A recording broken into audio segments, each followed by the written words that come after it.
नमस्ते, माझं नाव सुनील मोहनराव पाटील, राहणार बिल्लोडी, तालुका पलूस, जिल्हा सांगली.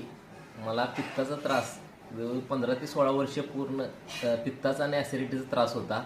मी बऱ्याच ठिकाणावरून औषध घेतली, होमिओपॅथिक घेतली, सगळे घेतले, कोणी सांगाल ती घेतली, आयुर्वेदिक घेतले.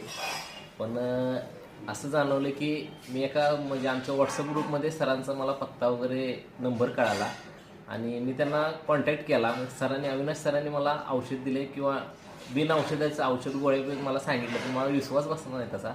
पण त्यांनी डाएट दिला आणि त्या डाएटवर माझं पूर्ण कवर झालं. तिने पूर्ण दिला, त्यातलं मी अर्धाच केला, पण त्या अर्ध्यातच माझं पूर्ण आता बरं. मी कायम दररोज म्हणजे ॲसिलो गोळी घेत होतो, ते बी माझे पूर्ण झाले आणि मला एकदम फ्रेश वाटते आणि आनंदी वाटते आणि खरोखर चांगलं आहे. आणि तुम्ही बी घ्या, काय अडचण नाही. आणि विशेष म्हणजे बिनपथ्य पाळता सगळं काहून म्हणजे मला जर म्हणजे पोहे किंवा सकाळी नाश्ता केला किंवा डाळीचं वगैरे खाल्लं तर पूर्ण दिवसभर माझं ढेकर येणे असं चालू होतं. पण त्याने डाएट दिल्यापासून मी ते बी खातोय, मला काही सगळं त्रास होत नाही आणि एक नंबर वाटतंय.